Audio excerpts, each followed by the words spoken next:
أسعد الله مساكم. يطيب لي أن أنوه إلى أن الأيام الأربعة الماضية لجمعيتنا تخللتها مداولات مثمرة وقوية للغاية بشأن مجموعة من القضايا ذات الأهمية القصوى. كما تعلمون جيدا، اعتمدنا يوم أمس قرار البند الطارئ تحت عنوان تنمية الوعي والدعوة إلى اتخاذ إجراءات بشأن الأزمات الإنسانية الخطيرة التي تؤثر على شعوب أفغانستان والجمهورية العربية السورية وأوكرانيا واليمن وبلدان أخرى، وبشكل خاص استضعاف النساء والأطفال. أقترح أن نبدأ الآن في النظر في البند رقم 3 من جدول أعمالنا، وهي المناقشة العامة بشأن تعزيز التعايش السلمي والمجتمعات الشاملة للجميع مكافحة التعصب. لقد أجرينا مداولات موضوعية وقوية خلال الأيام الثلاثة الماضية، بعد أن استمعنا لما يقارب من 160 مداخلة من 120 برلمانا وعشرات المنظمات الشريكة. اسمحوا لي الآن أن أدعو سعادة السيدة هالة رمزي من البحرين وسعادة السيد ملفن بوف من سورينام لعرض مشروع الإعلان. ليتفضل.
Will Mr. Malvin Bove take the floor, please?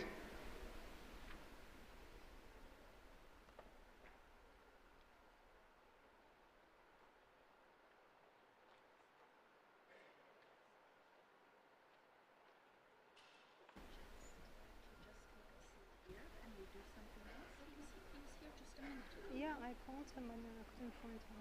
He didn't reply. I think his colleagues tried to find him. Okay.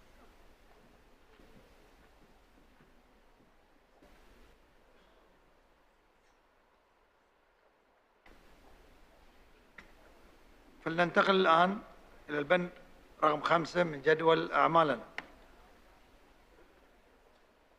يعرض علينا الآن القرار الذي أعدته اللجنة الدائمة للسلم والأمن الدوليين تحت عنوان الجرائم الإلكترونية، المخاطر المستجدة على الأمن العالمي.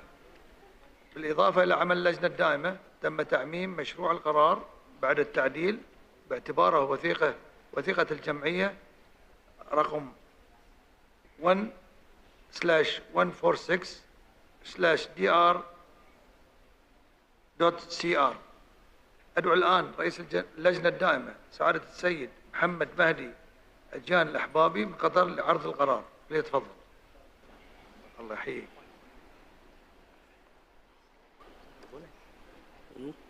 Presentation की बात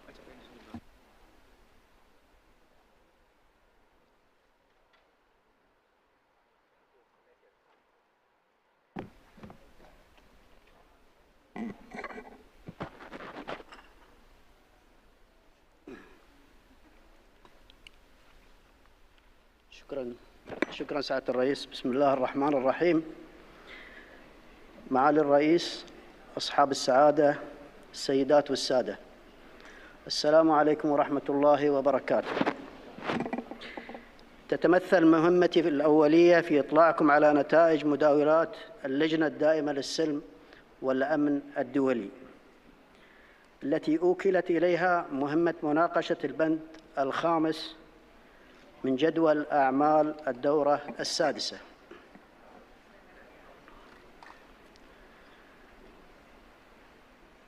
التي أوكلت إليها مهمة مناقشة البند الخامس من جدول أعمال الدورة السادسة والأربعين بعد 100 للجمعية العامة وإعداد مشروع القرار ذا الصلة. أجرت اللجنة الدائمة للسلام والأمن الدولي لأول مرة مناقشة حية لمشروع القرار في 12 مارس. بدأنا بملاحظة تمهيدية من السفير براينر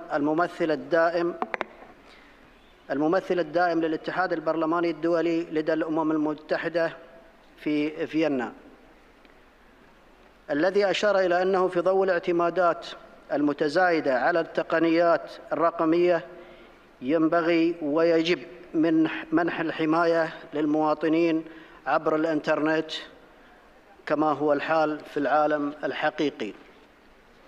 ثم استمعنا إلى المقررين المشاركين للجنة، السيدة سارة فيلكناز من دولة الإمارات العربية المتحدة والسيد خوسيه سيبيدا من أسبانيا، اللذين قاما بالمهمة الحاسمة المتمثلة في وضع مشروع القرار والمذكرة التفسيرية المصاحبة له.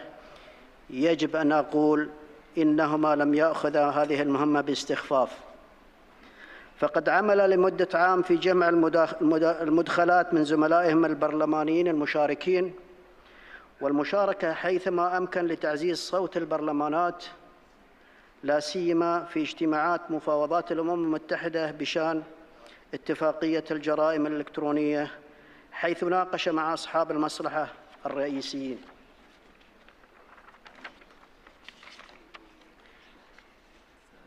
كما تحدث ما يقرب على 40 متحدثاً خلال مناقشة التي تلت ذلك لإثارة قضايا تتراوح بين الحاجة إلى تبادل المعلومات حول الجرائم الإلكترونية عبر البرلمانات وتعزيز حماية المواطنين، ولا سيما الأكثر ضعفاً، والبنية التحتية المدنية الحيوية، وكذلك التعبير عن اختلافات في الرأي حول المفاهيم والمصطلحات التي يجب استخدامها عبر القرار.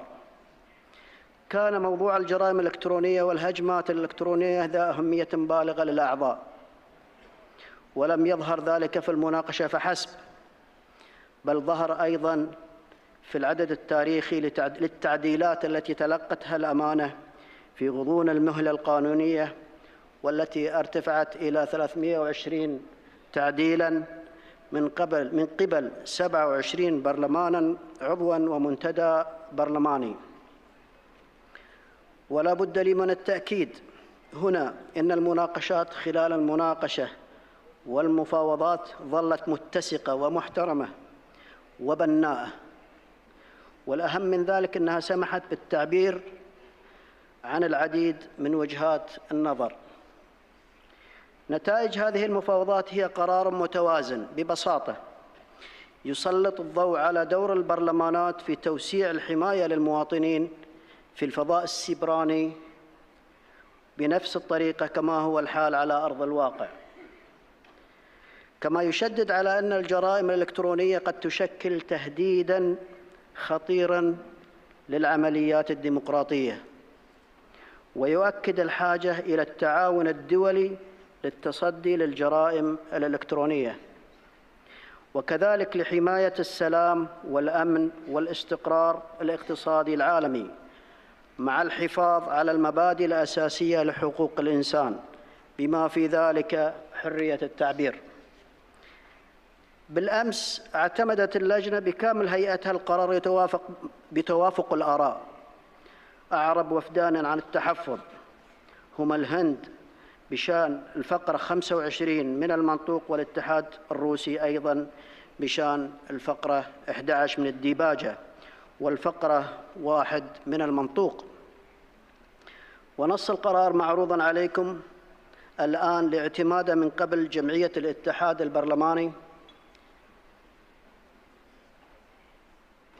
الدولي. وبما أن المفاوضات قد غيرت المسودة الأولية وجعلتها أكثر تركيزاً على الجرائم الإلكترونية، فإن اللجنة تطلب أيضاً من الجمعية تغيير عنوان القرار إلى الجرائم الإلكترونية المخاطر الجديدة على الأمن العالمي، والتي تعكس محتوى الوثيقة بشكل أفضل. قبل أن أختم ملاحظاتي، أود أن أبلغكم أن الموضوع التالي للجنة الدائمة للسلم والأمن الدوليين سيكون حول تأثير أنظمة الأسلحة المستقلة والذكاء الاصطناعي، كما يتم النظر في العمل على قضية الجنود الأطفال، وهو اقتراح آخر معروض أمام اللجنة. وفي هذا الصدد أتمنى للمقررين المشاركين حظاً سعيداً وتعاوناً مثمراً من أجل قرار ناجح. ولا يفوتني في الختام أن أتقدم بالشكر الجزيل للأخوة في مملكة البحرين ممثلة في البرلمان البحريني على حسن الاستقبال والتنظيم والضيافة. شكراً لكم. شكراً. هل هناك أي اعتراض من الجمعية بشأن تأييد هذا الإعلان؟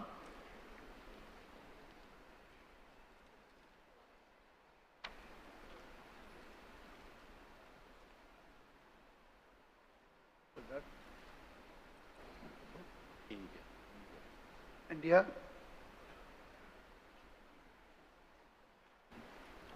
Honorable Chairperson, India has a reservation on the operating para 25 of this resolution. This has been duly acknowledged by the Honorable Chair as well, and we are grateful to him for that. The same was mentioned and registered with the Honorable Chair of the committee yesterday, and India dissociates itself from this OP25, operating para 25. Our dissociation may please be included in the final resolution. Thank you.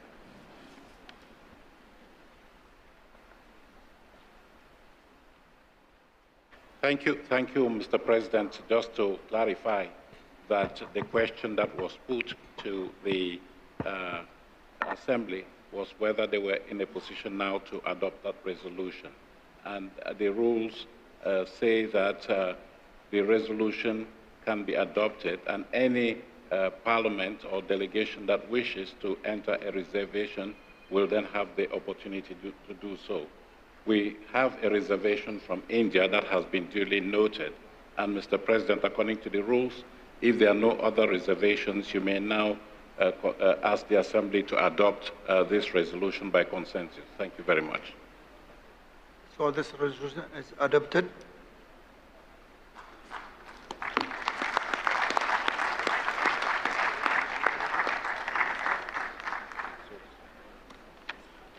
So decided. Thank you.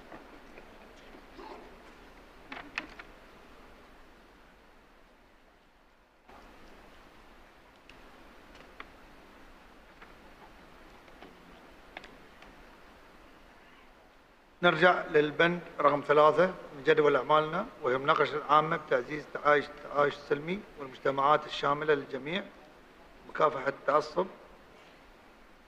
أجرينا مداولات موضوعية وقوية خلال الأيام الثالثة.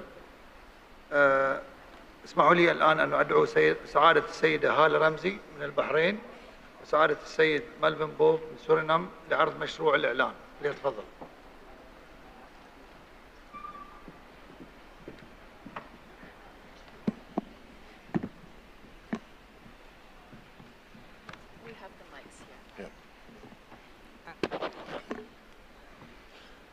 It's okay.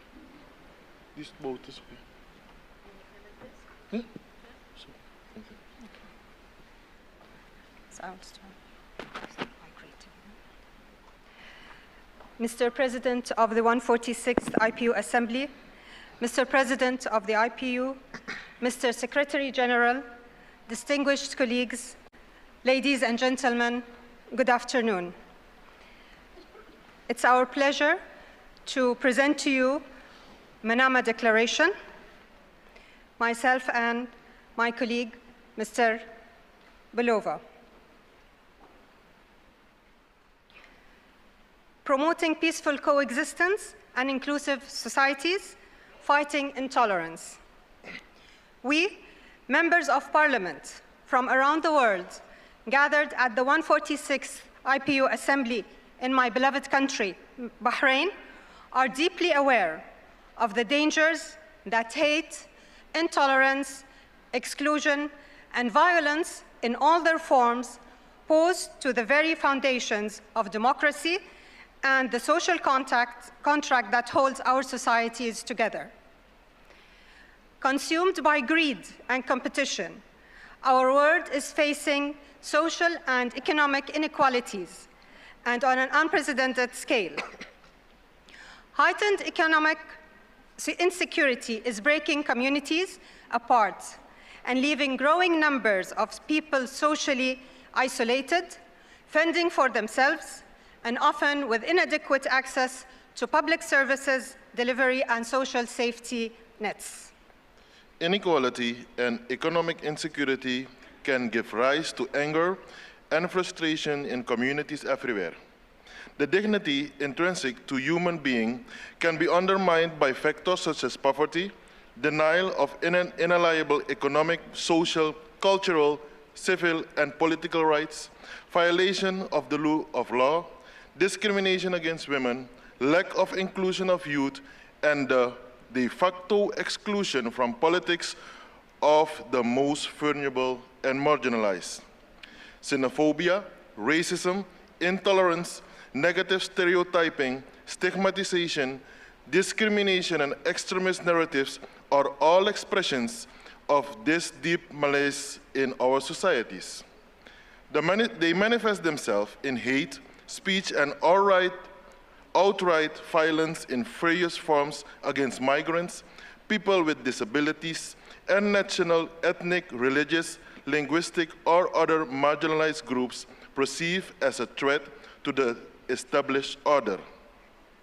They can also be expressed in the desecration of religious sites and symbols, actions which are deeply enrichment, and we reaffirm the fundamental rights and freedoms of all people as enshrined in the Universal Declaration of Human Rights. Regrettably, some in positions of influence in society seek to exploit the vulnerabilities of others, sowing hatred and division as a way to advance their own interests. Digital platforms designed to facilitate social interaction and communication are being misused to micro-target, amplify, and spread disinformation and intent against others. The ease with which some of these voices speak in total disregard of the truth carries profound dangers for democracy. Most worryingly, their words can be a direct cause of violence and intolerance within communities and between nations. How can we respond to these challenges? We can do that by encouraging collaborative networks, promoting dialogue and joint projects in service to community, by creating channels for conflict prevention and mediation, by promoting moderation, by advancing education and awareness building, and by encouraging community and religious leaders to contribute to these objectives. We commit to speaking out against intolerance and especially any advocacy of hatred that constitutes discrimination, hostility, and violence. We will also assist in the resolution of conflict through the exercise of parliamentary diplomacy. With all this in mind, we consider it our unique responsibility as parliamentarians to speak and act responsibly towards all people, particularly those who disagree with us, and in ways that bring people together peacefully in pursuit of the common good. We affirm that societies that are inclusive and just, and in which rights are upheld, are more likely to be cohesive, peaceful, and democratic.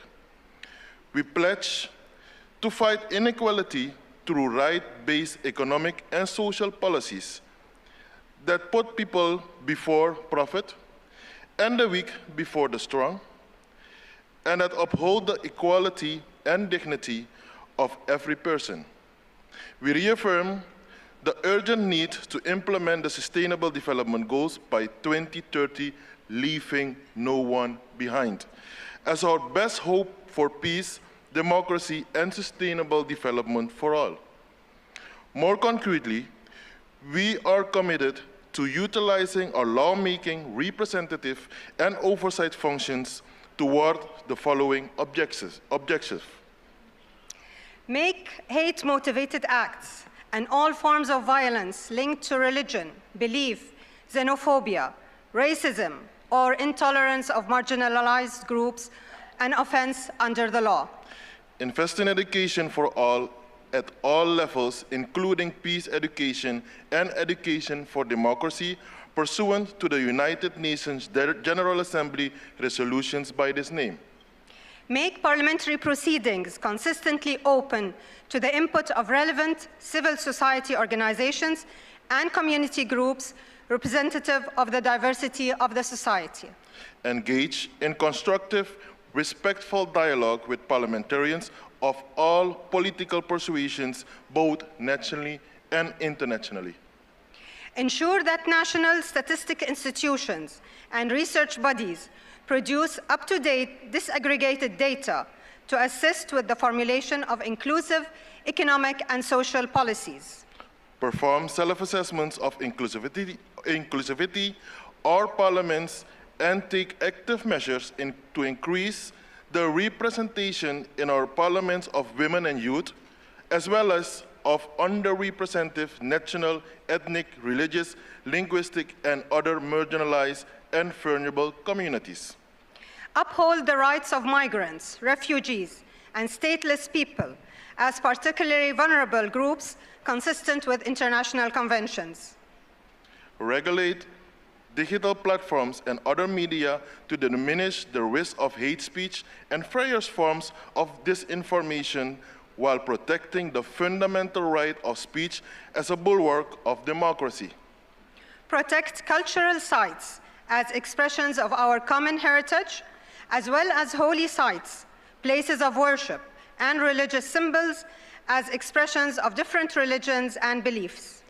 Promote interaction with relevant UN organizations for interfaith and intercultural dialogue and support UN peacemaking and mediation efforts. We pledge to take this declaration forward through concrete actions and in accordance with the core values of the IPU as outlined in its current strategy. Thank you. Thank you. Thank you.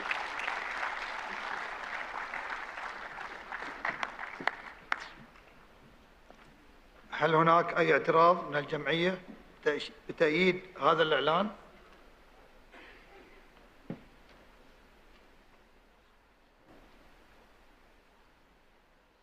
So it's all so decided.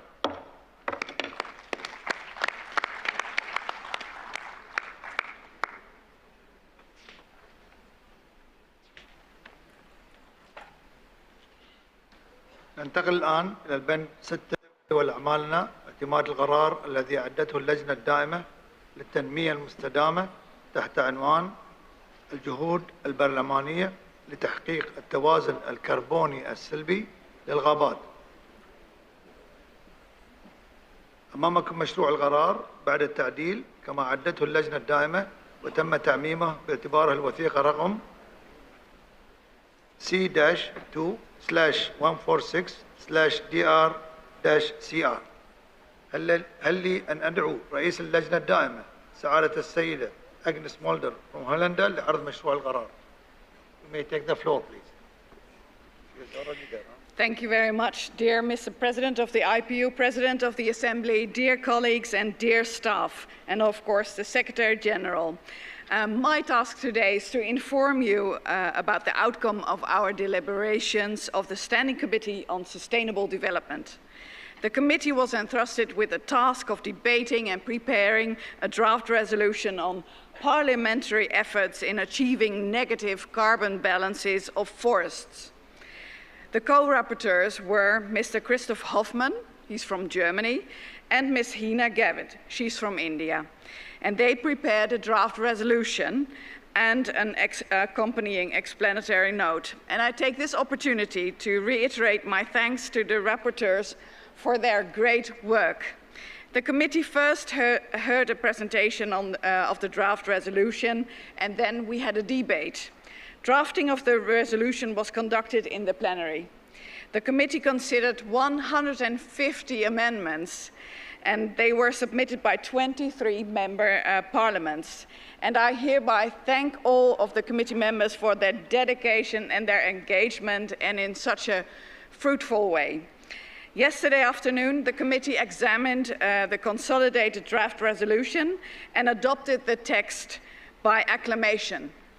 The Russian Federation expressed a reservation on preambular paragraph 19, and India expressed reservations on preambular paragraphs 2, 5, and 8, and operative paragraphs 1, 3, 5, 6, 9, 11, 12, 13, 17, and 21.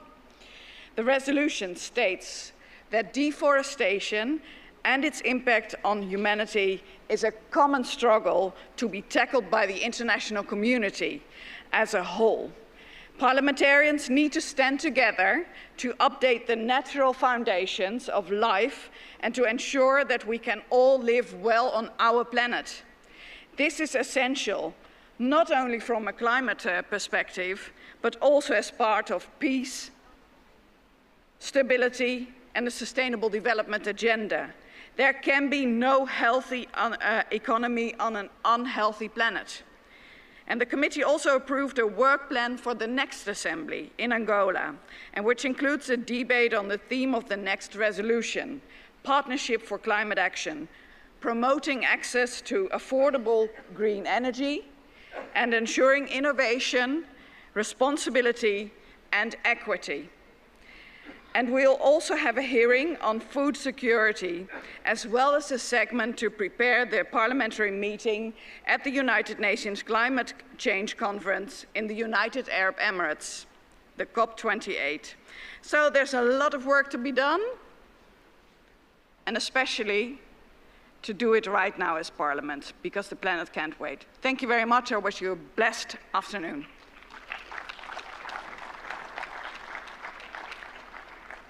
Thank you. هل هناك أي اعتراض من الجمعية بشأن تأييد هذا الإعلان؟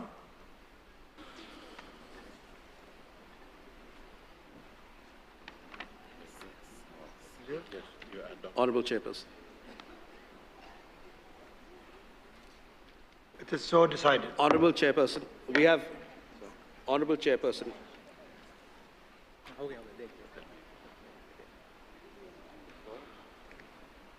Is that India? Yes, your Chair. Yes, India. I take it from the President that the resolution has now been agreed, and according to the rules, you can now take the floor to express reservations without actually opposing the adoption of the resolution, because that decision has now been taken. With that understanding, Mr. President, you may now wish to give the floor to the Indian delegation.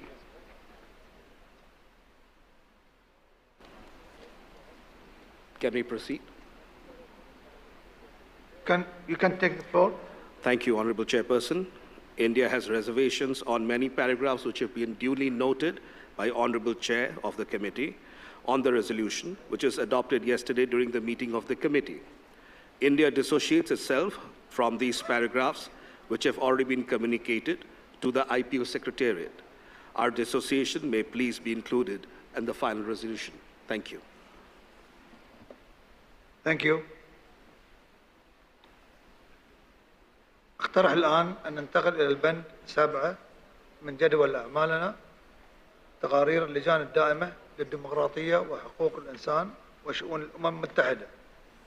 سأبدأ باللجنة الدائمة للديمقراطية وحقوق الإنسان، وأدعو رئيس اللجنة السيد جاجادين من سورينام لعرض التقرير. تفضل سيد جاجادين.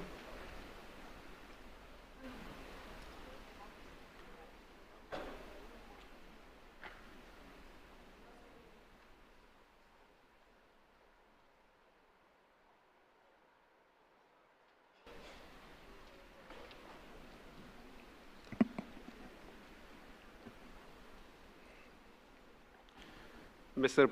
President, President of IPU, Secretary General, dear colleagues, first of all, I want to thank Your Highness, the government of Bahrain, the IPU President, the Secretary General, and all delegates for this conference that we had.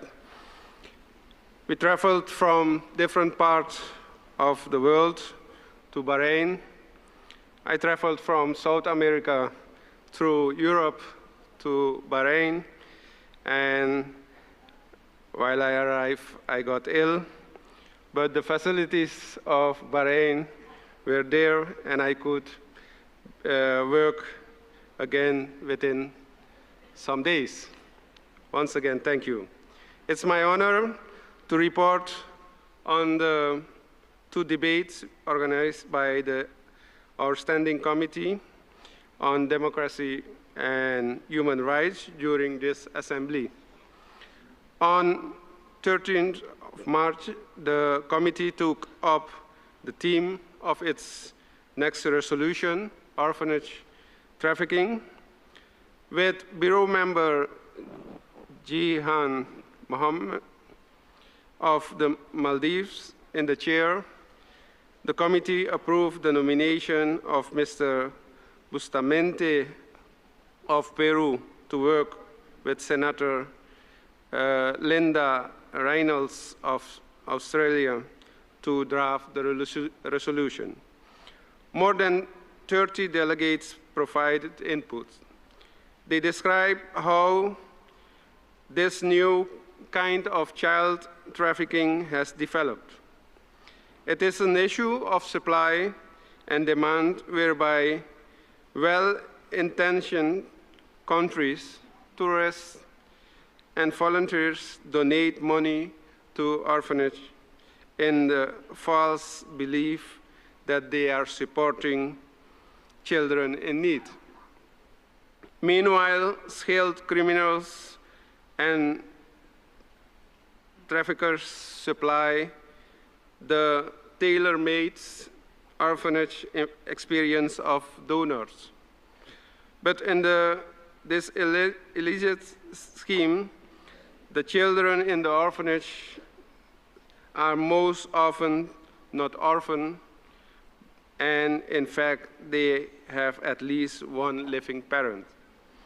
The committee indicates its intention to prepare a resolution that set out best practices to combat this form of child trafficking and modern slavery. The committee has held a debate on 14th of March on the topic of parliamentary impetus in favor of the fight against disinformation and hateful and discriminatory content in cyberspace. The debate was held in 2 parts, starting with an overview of the issues from UNESCO, followed by an expert hearing with many interventions from delegates throughout this session. The starting point was the need to protect the amazing opportunities offered by the Internet, while also creating the means to prosecute online harms in accordance with international human rights standards. Several areas were discussed as online violence against parliamentarians, hate speech that targets specific groups as women or religious communities, and the need for efforts to combat disinformation in countries outside Europe and North America. To be effective in this fast-changing digital environment, Parliament's should prepare legislation through a transparent and inclusive process that incorporates the view of the public and the private sector. Once again, I want to thank Bahrain government, IPU Secretary, especially our Secretary of the Committee, Mr. Andy Richardson, and his team. Thank you, Mr. President. Thank you very much. هل يمكنني الآن أن أعتبر أن الجمعية قد اطلعت على هذا التقرير؟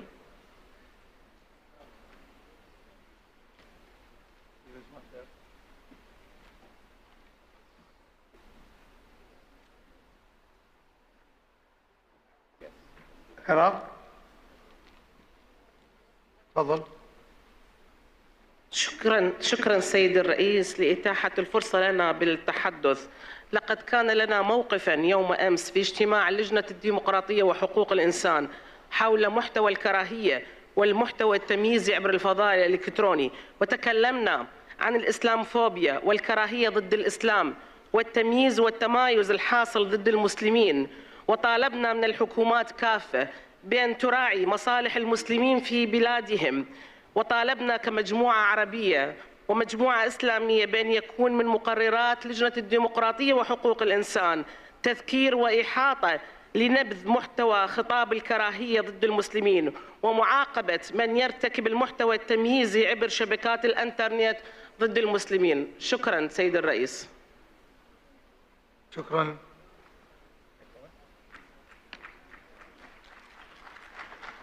Thank you very much, Mr. President. The comments made by the honorable member from Iraq have been recorded and will be reflected as such in the records of this meeting. Thank you very much. Thank you. الآن أود أن ننتقل إلى اللجنة الدائمة المعنية بشؤون الأمم المتحدة. هل لي أن أدعو رئيس اللجنة الدائمة بالنيابة السيد لورين ويرلي من سويسرا لعرض التقرير. سيد ويرلي، تفضل الكلمة لك.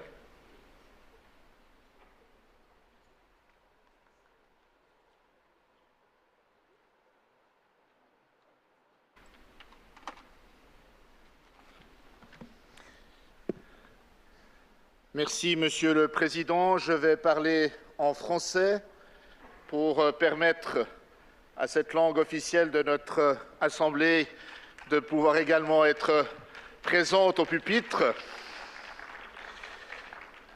J'aimerais vous remercier, Monsieur le Président, Monsieur le Président de l'Union interparlementaire, Monsieur le Secrétaire général, Excellences, Mesdames et Messieurs, chers collègues.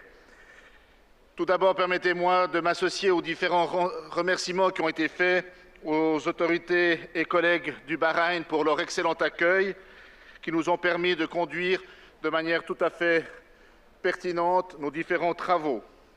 J'aimerais également profiter de ce début d'intervention pour remercier tous les collègues du Bureau et de la Commission en charge des affaires des Nations Unies pour une séance très importante, enfin des séances très importantes, comme vous le verrez tout à l'heure. Enfin, un grand merci au secrétariat, à Paddy, Alessandro et Brigitte, qui nous accompagnent parfaitement dans l'avancement des conditions et des éléments de notre commission.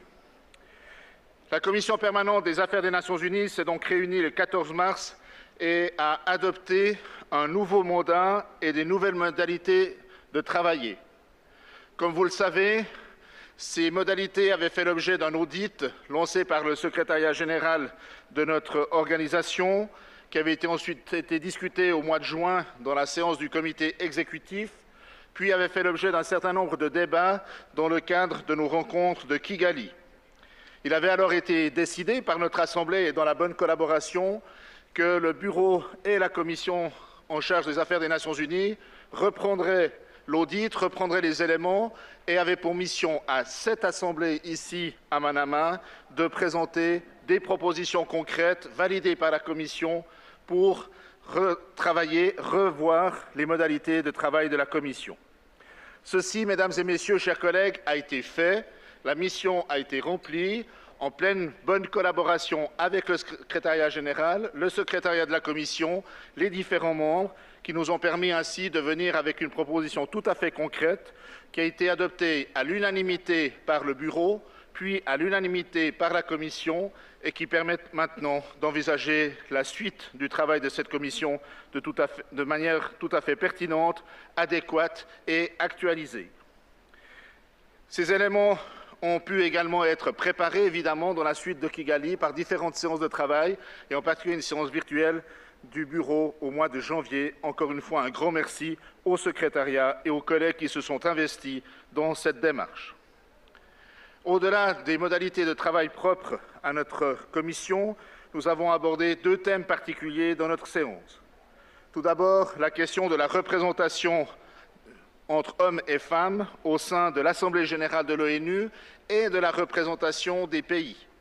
Quels sont les pays qui ont des représentantes permanentes au sein de l'Organisation des Nations Unies, qui a un homme? Et dans ce cadre-là, nous devons reconnaître que nous sommes aujourd'hui, de manière statistique, à 25% de représentantes donc féminines permanentes au sein de l'Organisation des Nations Unies et donc de l'Assemblée générale.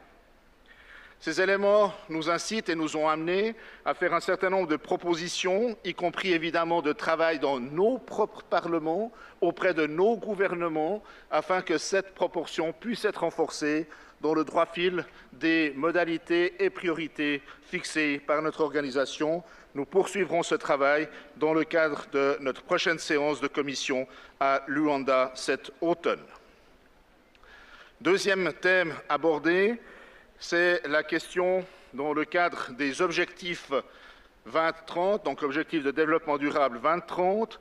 Vous le savez, chaque année, un certain nombre de pays soumettent un rapport volontaire national sur l'état d'avancement de la mise en œuvre des ODD 2030.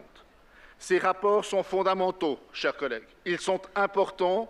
C'est des rapports d'étape dans la conduite de projet.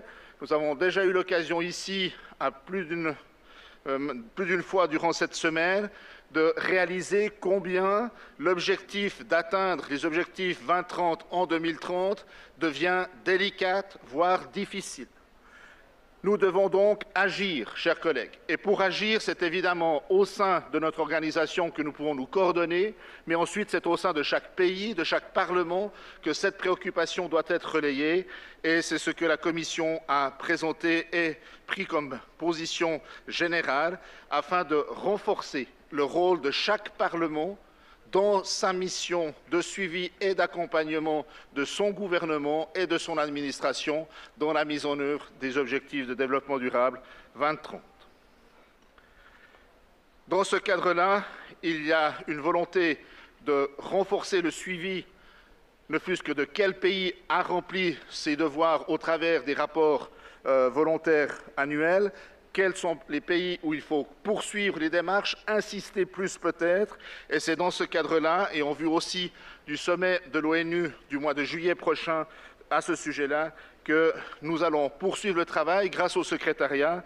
Et je me permets ici, chers collègues, de lancer un appel déjà lancé et validé au sein de la Commission, mais je le fais volontiers à l'échelle de l'Assemblée générale, pour vous demander, chers collègues, de faire ce suivi, de contrôler que les questionnaires qui sont envoyés dans vos pays, dans vos parlements, vos gouvernements, vos administrations, ces questionnaires soient remplis, soient renvoyés dans les délais. Ce n'est qu'ainsi que nous pourrons ensemble avancer suffisamment pour atteindre ces objectifs fondamentaux. Enfin, d'un point de vue organisationnel, nous avons eu le plaisir de prendre note des nominations suivantes au sein du bureau de la Commission: M. Ali Talbi d'Algérie, M. David McGuinty du Canada, M. Dingamoe Luhiahan Gamaye du Tchad, le Dr Mohamed Al-Jmilji du Koweït, M. Hitoshi Ayogagi du Japon, Mme Pia Kayateno des Philippines et Mme Alena Shkroum d'Ukraine. Un grand merci à ces collègues qui prennent leurs fonctions. Merci d'avoir accepté ces nouvelles déterminations au sein de cette commission. Enfin, alors que je remets mon mandat, puisque je suis au terme des 4 ans de la limite de mandat dans cette fonction au sein du bureau de la Commission et plus particulièrement de sa présidence depuis le mois de septembre de l'année dernière, vous dire tout le plaisir et l'honneur que j'ai eu de conduire ces travaux, de conduire en particulier cette réforme des modalités de travail en pleine concordance et coordination avec les instances de notre organisation. Comme nous disons en Suisse très volontiers, je rentre dans le rang, mais c'est pour continuer évidemment mon engagement au sein de notre organisation. Merci beaucoup.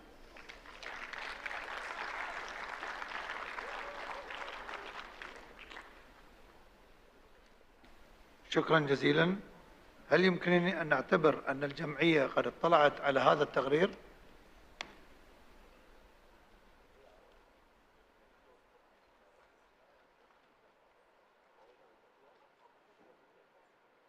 Yes, it is so decided.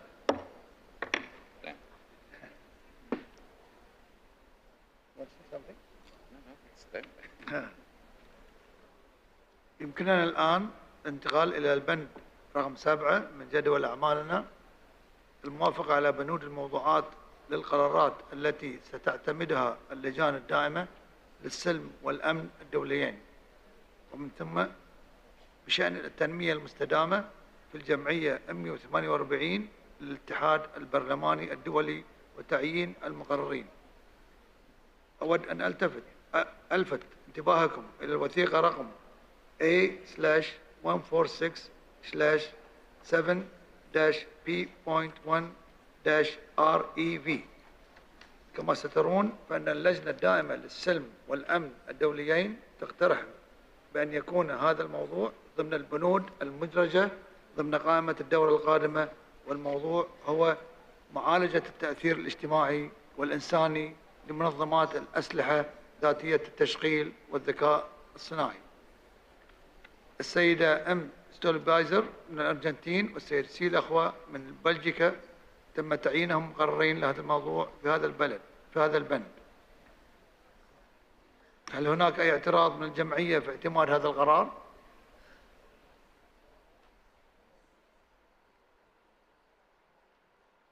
No. Yes, so decided. كما ستلاحظون فإن اللجنة الدائمة للتنمية المستدامة تقترح أن يكون هذا الموضوع ضمن بنود دورة العام المقبل تحت عنوان شراكات للعمل المناخي، تعزيز الوصول إلى الطاقة الخضراء بتكلفة معقولة وضمان الابتكار والمسؤولية والإنصاف. السيد ساسمت باترا من الهند والسيدة ميرا السويدي من الإمارات العربية المتحدة والسيدة ليسكا فلسينكو من أوكرانيا تم تعيينهم مقررين لبند هذا الموضوع. هل ترغب الجمعية في اتخاذ هذا القرار إذ لا يوجد أي اعتراض؟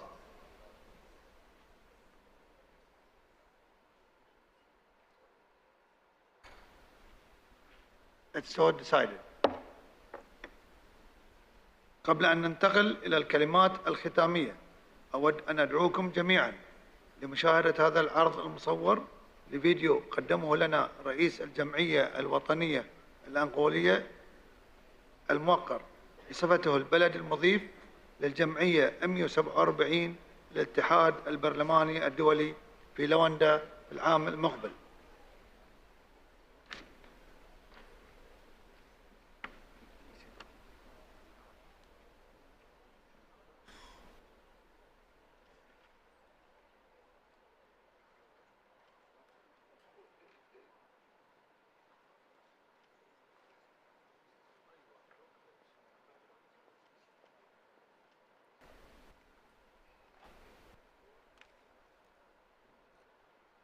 Can we please show the video for Angola? Thank you.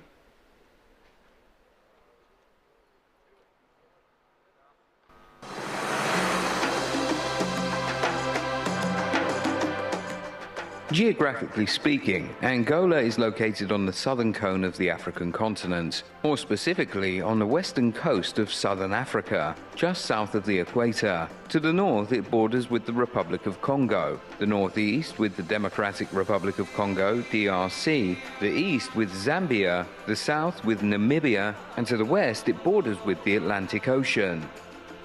Independent since November the 11th, 1975, Angola has a territorial surface of 1,247,000 kilometers squared and is made up of 18 provinces, with Luanda as its capital and Portuguese is its official language.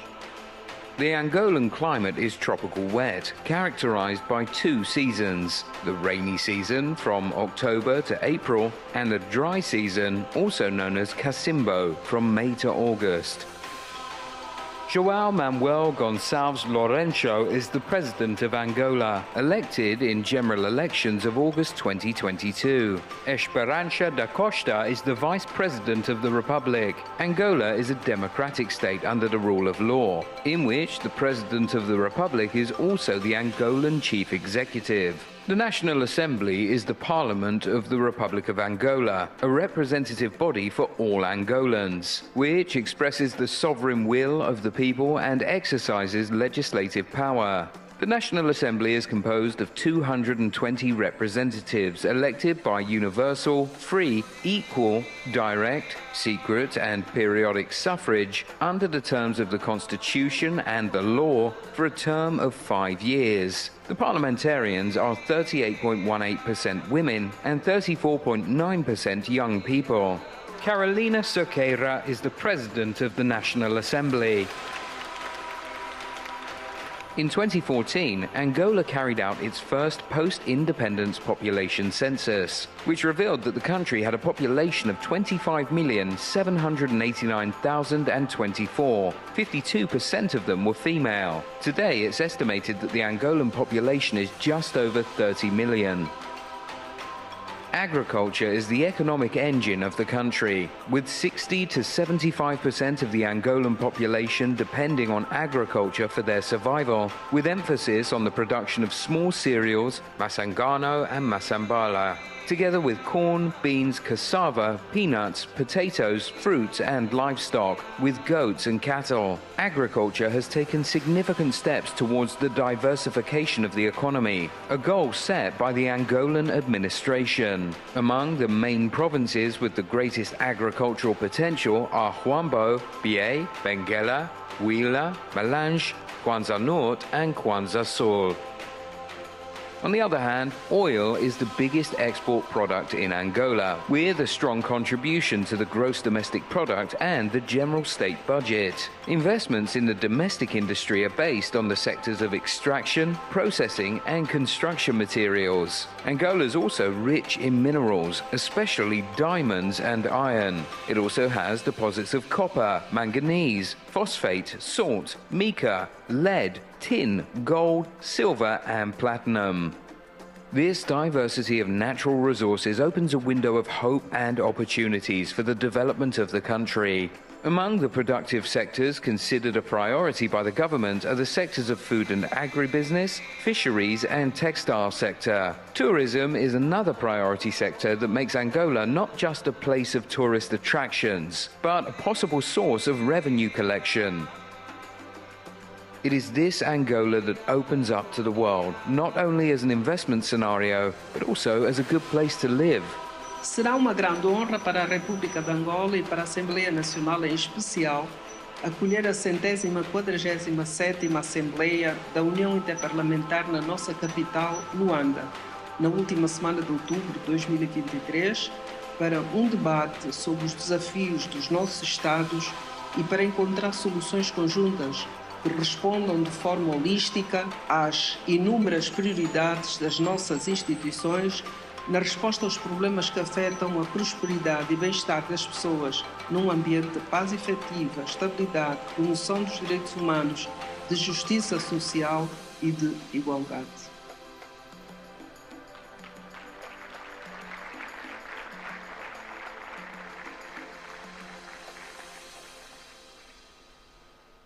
Thank you. الملاحظات الختامية لممثلي المجموعات الجيوسياسية.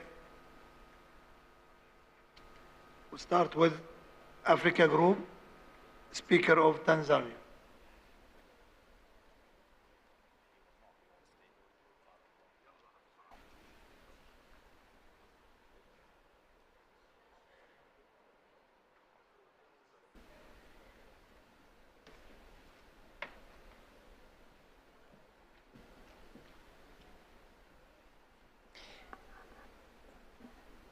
Mr. President of the IPU, Mr. President for this Assembly, Mr. Secretary General, the speakers in the House, deputy speakers, honorable members, and staff.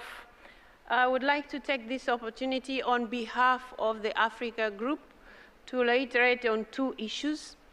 The first issue, we would like to remind the IPU under your presidency, Mr. President, and the Secretary General, what we initially said in Kigali, our intention to suggest to you to change the statutes and the rules so that you allow ample time to the members here to get a chance to know the emergency items in advance. That means setting up a deadline of submission of those emergency items so that the geographical groups would have a chance to look at them before the meeting is convened officially. The second issue that I would like to bring to your attention, which is the last one, is the fact that we always come to these conferences and we only have to consider one item as an emergency item. That is a big challenge because we meet here as the world parliamentarians.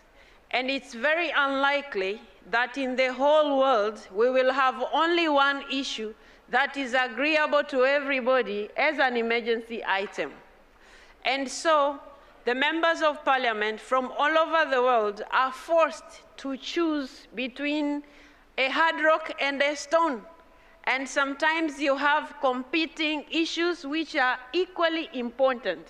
So it's important, Mr. President, that we reach a point where we don't really have to say no to women and rights of children. Like in this case, we had to vote against the motion which was brought about by Argentina, but it was a very important one to protect the women, to protect the children.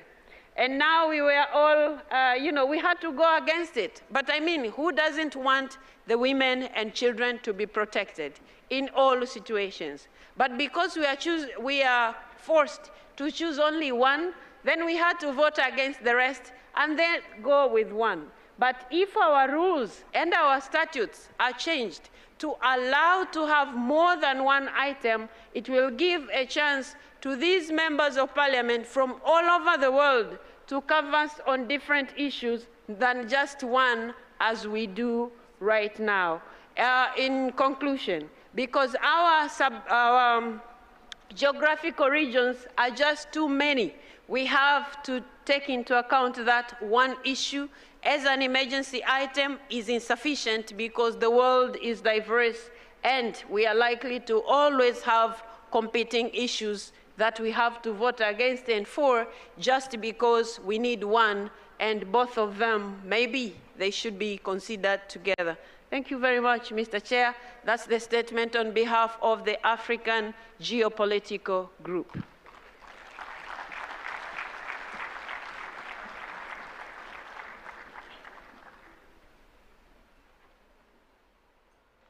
Thank you.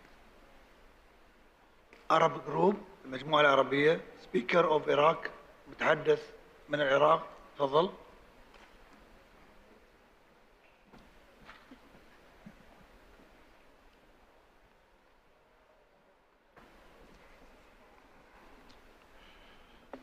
بسم الله الرحمن الرحيم.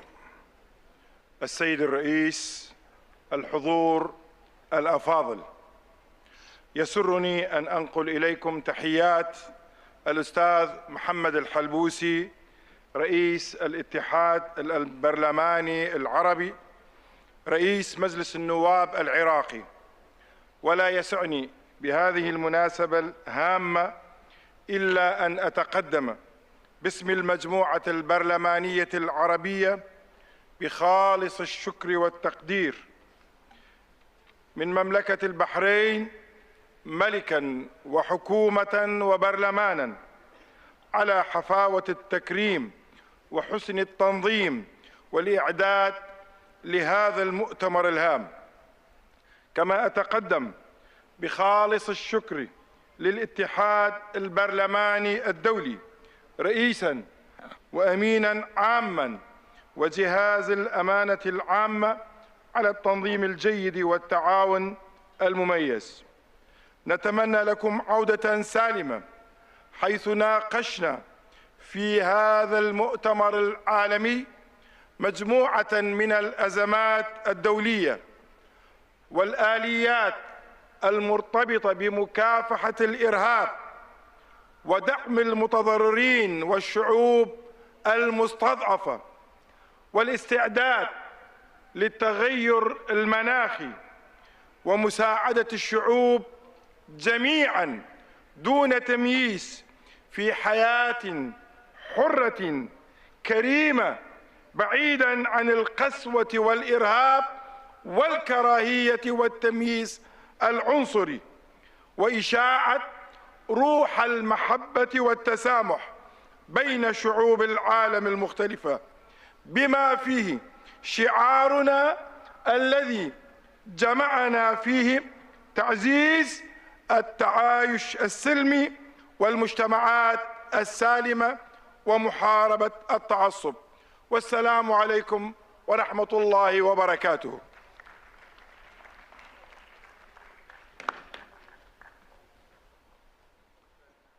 Shukran. The next speaker is Asia or Pacific Group, speaker from Australia. You may take the floor, please.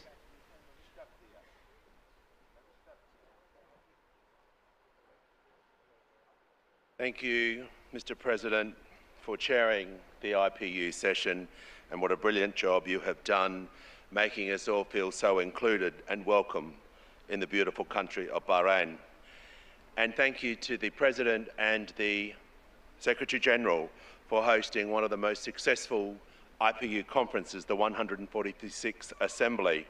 And I would like to thank, on behalf of the Asia Pacific Group, your leadership, your vision, but also your inclusivity to ensure that all nations, particularly from the Asia Pacific Group, are included in this country. The Asia Pacific Group comprises 36 members, and this year Australia has the honour of serving as the chair of the group. Australia takes this responsibility as chair very seriously and will work to ensure the full engagement of all APG members, noting the importance of all geopolitical groups to work towards universal representation of the IPU. And that is something, as chair, I am deeply committed to. This year and at this Assembly, the Asia Pacific Group met and endorsed 12 candidates for IPU positions from 9 member countries from across the region. I congratulate all 9 representatives and in particular acknowledge the important appointment of Lord Whakapuana, the Speaker of the Legislative Assembly of Tonga, to the board of the Forum of Young Parliamentarians. And as chair of the Asia Pacific Group, I intend to work closely with all of its members to ensure that all nations, big and small, have an equal opportunity to fully engage in the IPU and to fully represent the issues and challenges of their people and regions. And our region does have significant challenges, including climate change. For our Pacific Islander members who face a climate emergency, their participation in and engagement with the IPU is therefore more important than ever. So it is very pleasing to see Kiribati attend the IPU as an observer while taking steps to become an IPU member. And as chair of the Asia Pacific Group, I intend to visit the Pacific over the coming months, and I look forward to engaging with all of my APG colleagues towards the 147th IPU Assembly. May you all go back to your countries, and I look forward to seeing you soon.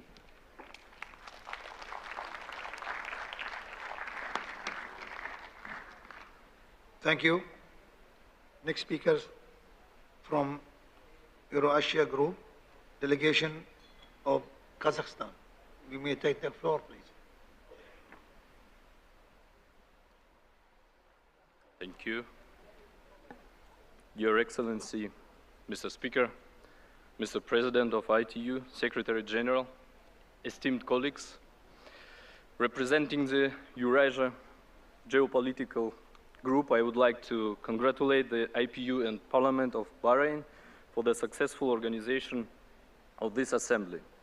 I would highlight the significance of the topic for discussion or topics for discussions at the general debates and the precise elaboration of meaningful reports by IPU delegations. Furthermore, the adopted resolutions of the IPU standing committees on cyber attacks and cyber crimes and the achievement of a negative carbon balance of forests are of high importance and timelines. I would like to express my gratitude to the staff of the Bahrain Parliament and IPU Secretariat for their attentive and friendly attitude towards the delegates and the comfortable and warm atmosphere which significantly contributed to the successful completion of the tasks assigned to the participants of the Assembly. I hope to see you all at the next Assembly in Angola. Thank you for your kind attention. Thank you.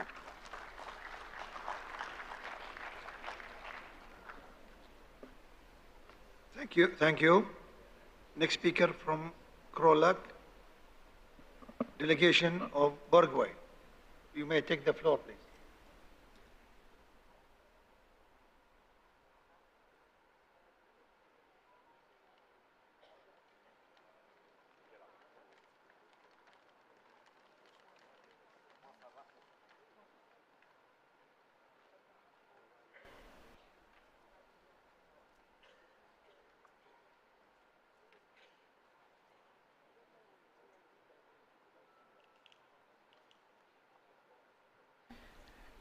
En primer lugar, quisiera, en nombre de nuestro grupo geopolítico de América Latina y el Caribe, dar nuestros agradecimientos a las autoridades del Reino de Bahrein, empezando por el Rey de Bahrein, el presidente de la Cámara de Representantes y el presidente del Shura de Bahrein.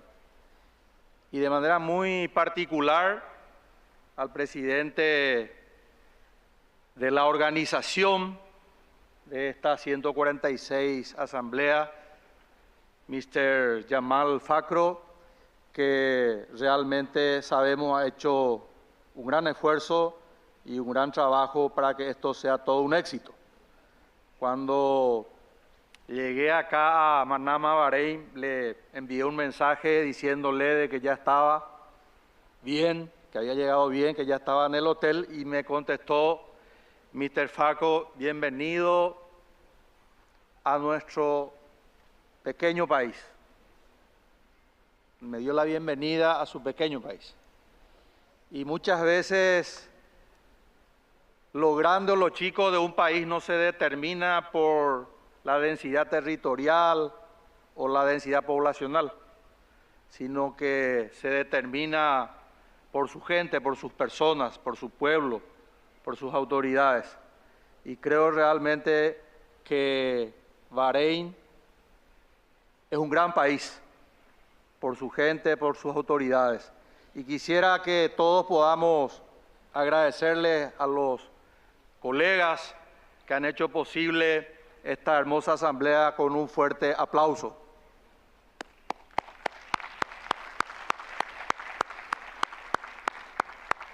A las autoridades de la Unión Interparlamentaria, al amigo presidente Duarte Pacheco, al amigo secretario general Martín Chungón y a todo el equipo humano de la Unión Interparlamentaria, porque sabemos que detrás de estos compañeros que lideran este tipo de asambleas, de eventos tan importantes, existen personas que están trabajando a la par que ellos.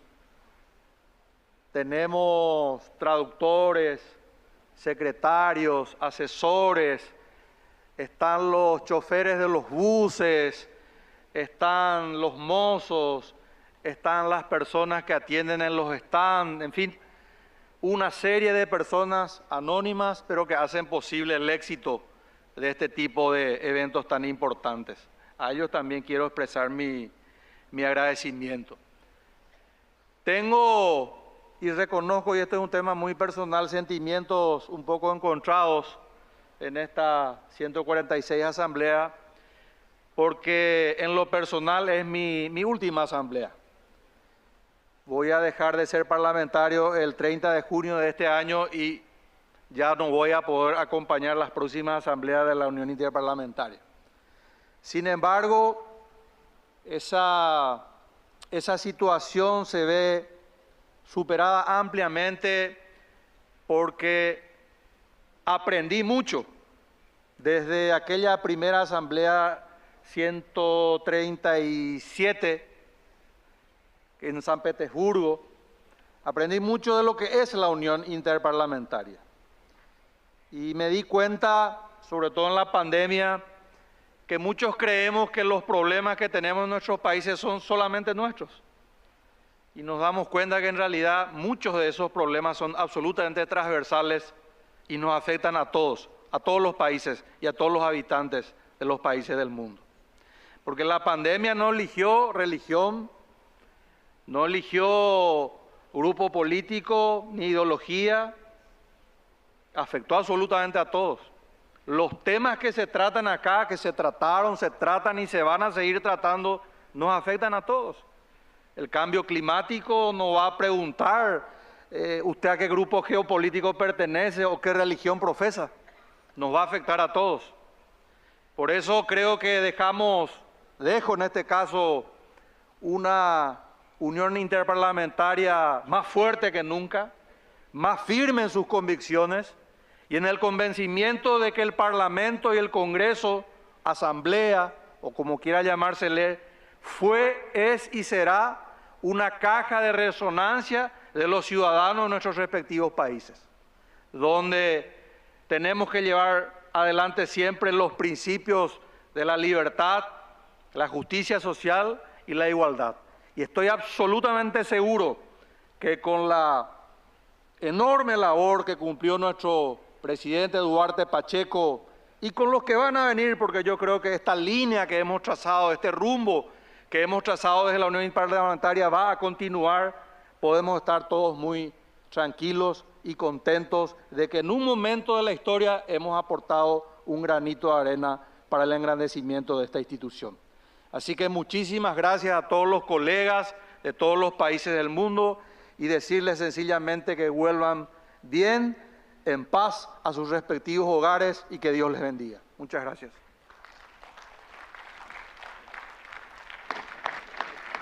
Thank you. The next speaker is from 12 plus delegation of Belgium. You take the floor, please.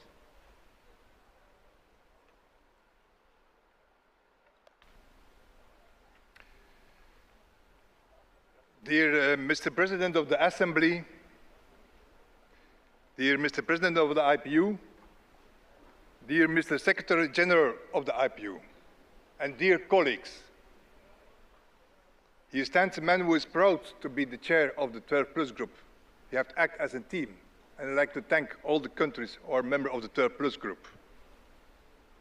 Our 12 Plus Group has met each other on the 10th March for a very long meeting to prepare this General Assembly. And then afterwards, every morning from 8 to 9 till yesterday. So it were quite long days. And we had also held an important side event on landmines organized by Ukraine, which was attended by a lot of delegations to support this important cause. The 12 Plus Group members have been very active in several committees, including the Standing Committee on Peace and International Security, which has adopted the draft resolution from our Spanish colleague, Mr. Cepeda, on cybercrime. And this is a very technical and delicate subject. And I want to congratulate Mr. Cepeda and his colleague from the United Arab Emirates to make this very, very difficult task to a success, but also the Secretary and the Chairman of this committee. The same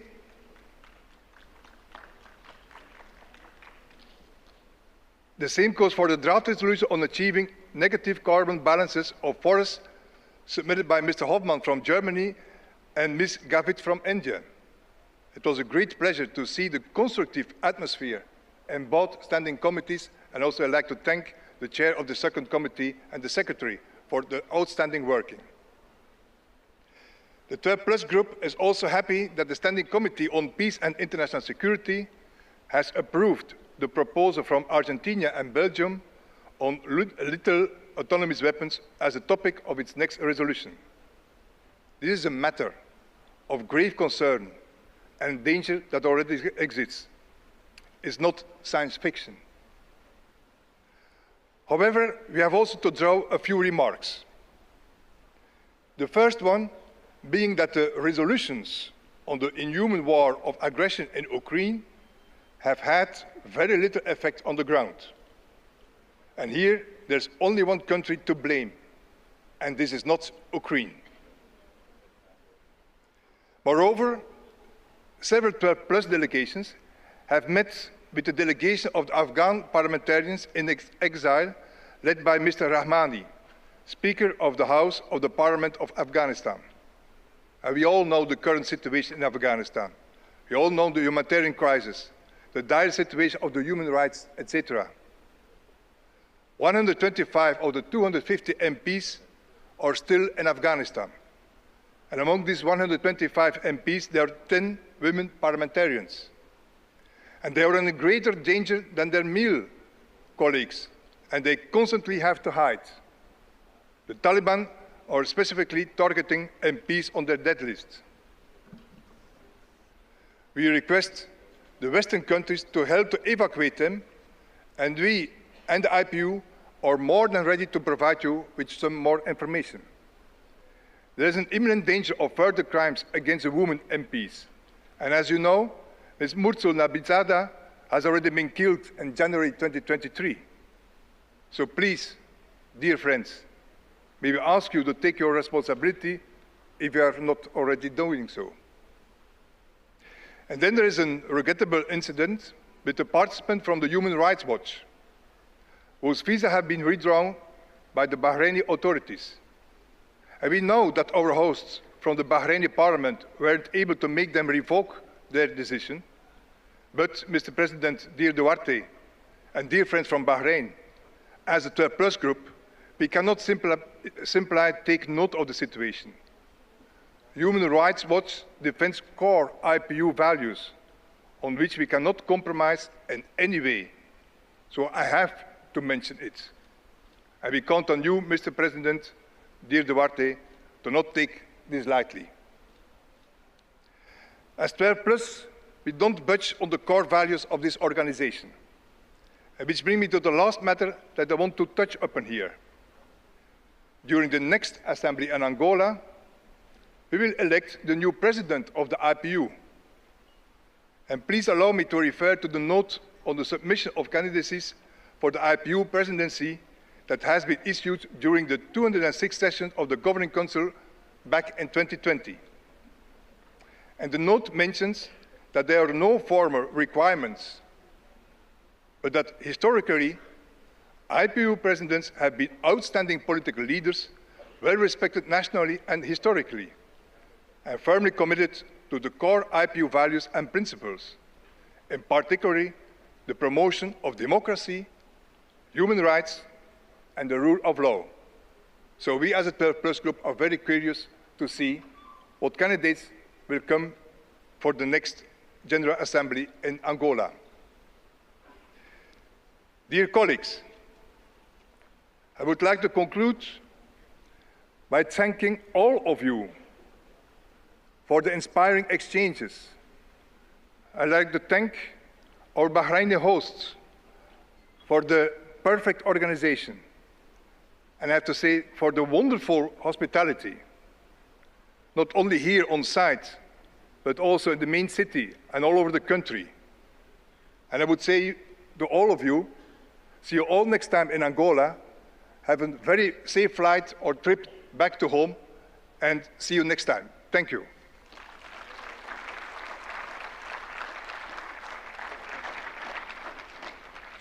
Thank you. Now we'll give the speech to President of IPU. Please take it.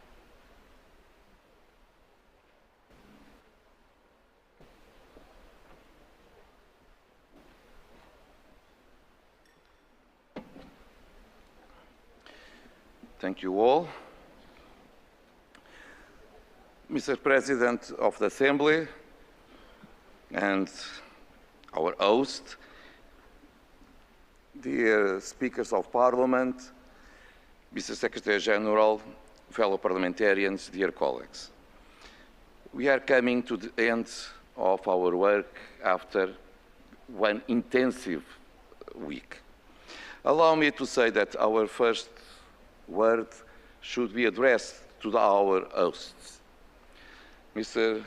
Speaker, you, all the members of both houses, all our colleagues did amazing work to receive us in a way so warm during this week. We may say thousands of things, but I think that's just a thousand of words, but I think there's one word is express everything. Thank you for everything you have done. We don't need to say more.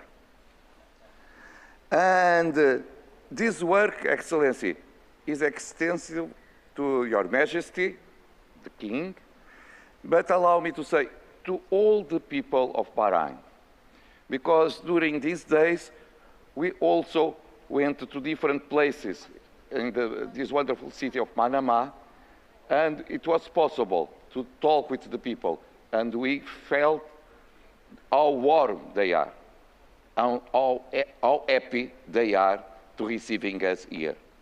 So it was one experience that for the people that came here for the first time can be a surprise. Not for me, because I have the luck to come before. We need to say also a special thanks, allow me to say, to everyone that worked to achieve the success of this assembly. From the side of IPU, to Secretary General, to all the members of the staff, thank you, Martin, thank you, all of you, but also from your side. Of course, Ambassador Phillips is part of the family. We never needed to say her name because she is always present. But allow me to say, Mr. Speaker, to all your staff as well. All people, the volunteers, people that are behind the screens, but they, all them work a lot to achieve the success. To the interpreters, without them, we can be here, but sometimes we'll not understand ourselves. Sometimes you don't understand also with interpreters. Now imagine without interpreters. And so we needed to thank all of them. Everyone was a small piece of the organization, and just with all the pieces, it was possible to achieve the success of this assembly. Thank you to each one of these small pieces. Without one of them, we will not achieve the success. And we work a lot, Excellency. I believe we had the meetings that are in our statutes, the meetings of the committees, the side events, the governing council, the executive committee, the plenary, but also bilateral meetings that I think it happened for hundreds, some hundreds, between different delegations that try to understand what are the points of view of the other delegations about issues relevant for each one. I had more than 30 bilateral meetings.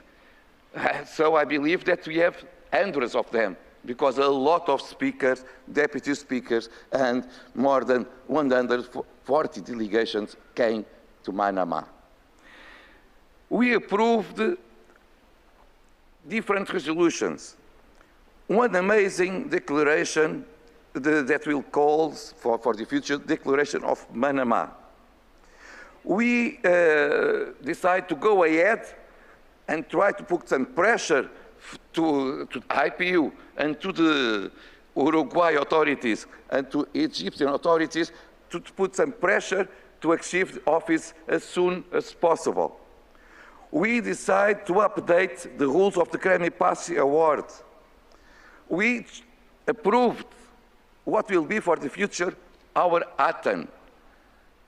something that will be always remembered, one of the most important decisions we took here in Manama. We elect colleagues for different positions, but allow me to express, now from here, we have a new president to the Forum of Young Parliamentarians and a new colleague also to the presidency of Women Parliamentarians. And so, new blood will give new vitality to these institutions. I appreciate a lot what the other colleagues have done. But when they have fresh air, we understand they will come with energy, try to do more and more if it is possible. So, dear colleagues, we did a lot. We decided, Madam Chair of the Geopolitical African Group, we decided that we will have a roadmap to change our status. You appointed very relevant questions. And so what we decided is not to talk just about it, but on the meeting that joined all the leaders of the geopolitical groups with the Secretariat and with myself, that we will open a roadmap until Luanda, all countries will be available to present the proposals. Then in Angola, we will create a working group that will analyze and try to see what it can be consistent from the, I don't know if it will be thousands or hundreds of amendments, and we will come back in 1 year from now to a final proposal to update our status. Because we should, the reality change, and it is not possible work with the same rules of the past. We need to update to our new times. So we did a lot during these weeks. As it was possible to understand the progresses and the evolution of this wonderful country in all aspects, in aspects of democracy, of tolerance, of economic development, respect for human rights. Yes, it was possible to see the development in all these aspects here in Bahrain. And this way, we came to an end. We came to an end to understand that we should continue our work. Because we are in parliaments. We represent the people. No, because it is one obligation. Because it is our choice and the choice of the people that decide to vote on us. And so, if it is not one obligation, because we say that we are available to serve people, we should continue to work because the problems of the people are not resolved. And this way, we should continue to our work. And we, in IPU, we understand it will be easier to solve the problems of the world if we work together.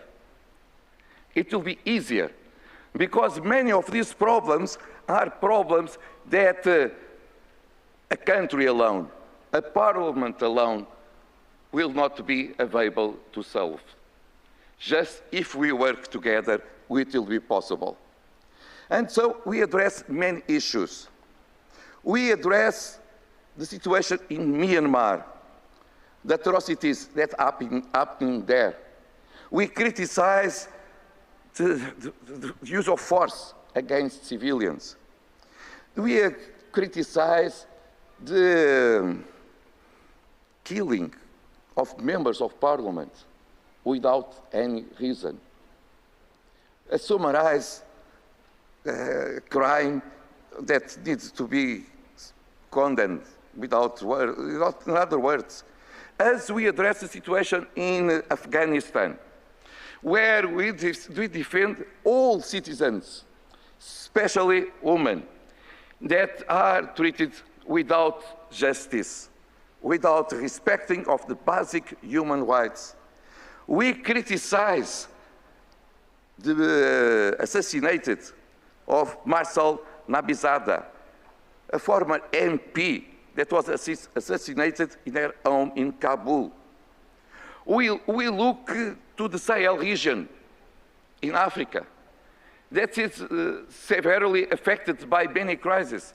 Terrorist groups and organized criminals are taking root in many of these states, killing people, destabilizing the region. Thus, Sahel calling for help, is calling for help. Ladies and gentlemen, we must hear this call. But we understand also, this is relevant issues, but there are other. What happened in Ukraine should end as soon as possible. This aggression from the Russian Federation to the Ukraine should have an end, because people need to live in peace. We criticize what happened in Palestine. We understand that Israel needs to live with security, but it don't mean to have reason to attack other neighbors of the country. And so we pray for the people that died after earthquake that killed thousands and thousands of people in Turkey and in Syria. Now we understood also that other countries, when we was here, Malawi suffered from awful cyclone Freddy, with that killed again thousands of people, showing that climate change is real. I don't know if there is someone with doubts about this. But if you have, you may see the image of Malawi. Never they suffered something like that. And so we understand that we have a lot of problems. Migration from Latin America to the United States. People that are leaving everything behind, try to find hope in the future. In the Mediterranean, people that are running away from the poverty, from war, try to cross the Mediterranean in small boats and dying every day. And the politicians go to the bed to sleep without thinking about it. How it is possible? So, dear colleagues, please, here in IPU, we need to understand. We represent not just our constituents. We serve the global community, and we need to work to serve all of them. And this is why there are 3 basic points that I wish to conclude, to share with you. First, let us, representatives of our society, lead by example. Let us remember that healthy democracies hold space for difference. As such, we must encounter intolerance with respect and disagreement and with dialogue.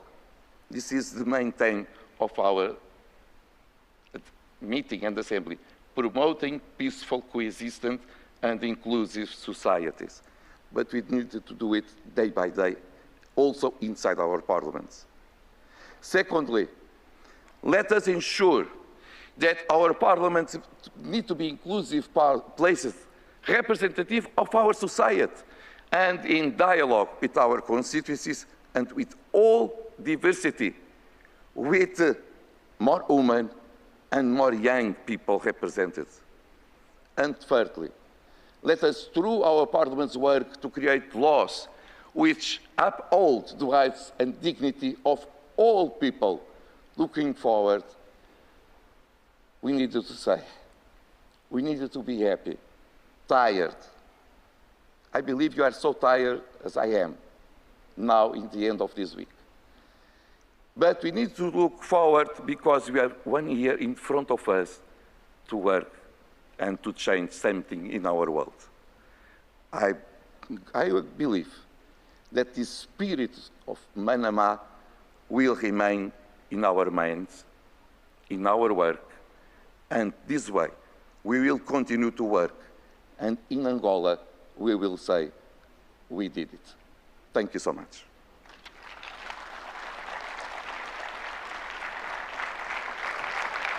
And, Mr. Speaker, shukran for everything.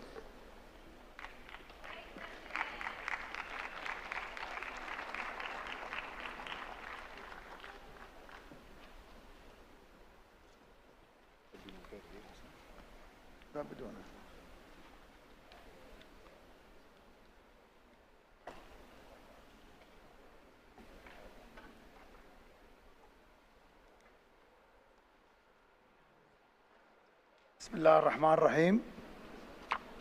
معالي السيد دوارتي باتشيكو رئيس الاتحاد البرلماني الدولي، سعادة السيد مارتن شانغونغ الأمين العام للاتحاد البرلماني الدولي، أصحاب المعالي والسعادة رؤساء البرلمانات والوفود، الحضور الكرام، السلام عليكم ورحمة الله وبركاته. بداية أشكر أصحاب المعالي والسعادة ورؤساء البرلمانات وممثلي المجالس التشريعية من كافة الدول الأعضاء في الاتحاد البرلماني الدولي لمشاركتهم الفاعلة والإيجابية ضمن أعمال الجمعية 146 والمجتمعات المصاحبة لها، لما وجدناه من مشاركة فاعلة وإيجابية في الحوارات والنقاشات والمداولات، وما لمسناه عبر الكلمات التي ألقيت من رغبة حقيقية لإيجاد التأثير المنشود والرامي لتحقيق أهداف وتطلعات العمل البرلماني الدولي المشترك.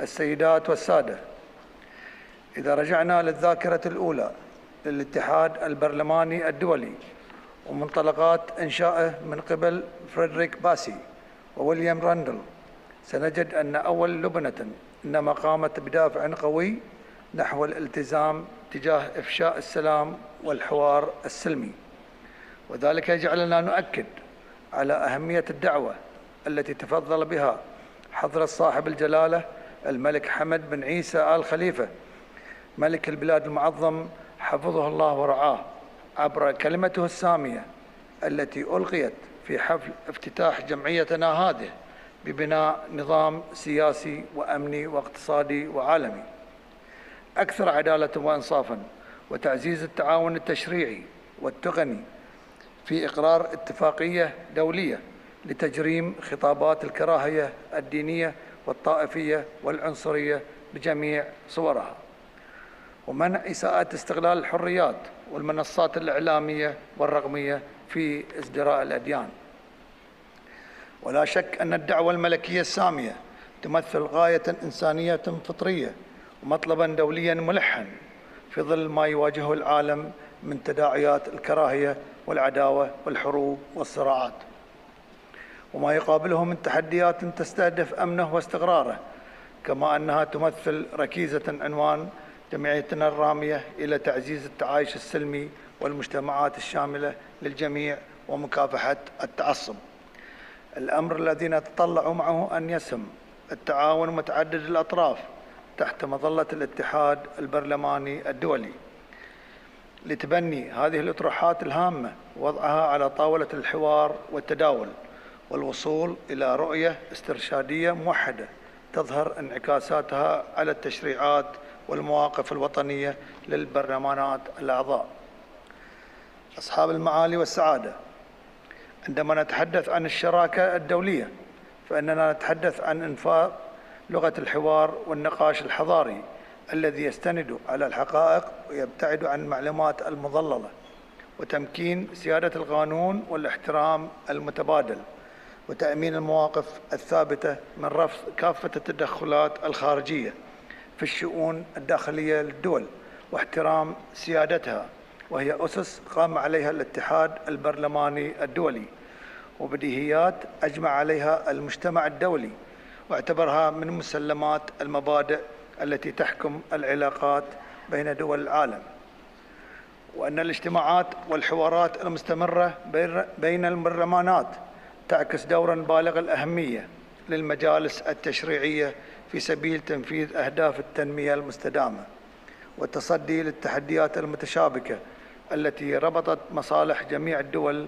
على نحو وثيق وبصورة غير مسبوقة، حتى بات مستقبل الإنسانية مرهونا بالعمل الجماعي، فلا يحتمل التنافر بين أطراف المنظومة الدولية، بل يحتم الحاجة للتآلف والتقارب سعيا لتحقيق مستقبل أفضل لجميع الشعوب والمجتمعات. السيدات والسادة، لقد كان لمملكة البحرين شرف استضافة الجمعية 146 للاتحاد البرلماني الدولي والاجتماعات المصاحبة لها، وتحقيق نجاح ملموس بفضل ما حظينا به من دعم ورعاية كريمة من لدن حضرة صاحب الجلالة الملك حمد بن عيسى آل خليفة ملك البلاد المعظم حفظه الله ورعاه، ومساندة رفيعة واهتماما بالغ من قبل صاحب السمو الملكي الأمير سلمان بن حمد آل خليفة ولي العهد رئيس مجلس الوزراء حفظه الله، على نحو يعكس التزام مملكة البحرين في دعم هذا الاتحاد البرلماني الشامخ لتحقيق أهدافه الإنسانية. ولا يفوتني في هذا المقام أن أتقدم بخالص الشكر والتقدير والعرفان إلى اللجنة الوطنية المنظمة وموظفي الاتحاد البرلماني الدولي وكافة العاملين من طواقم إدارية وإعلامية وفنية وتقنية من كافة الجهات المساهمة في إنجاح استضافة أعمال هذا التجمع البرلماني الدولي في مملكة البحرين، أرض التسامح والتعايش وواحة السلام والمحبة. بهذا نختتم أعمال الجمعية 146 للاتحاد البرلماني الدولي، والسلام عليكم ورحمة الله وبركاته.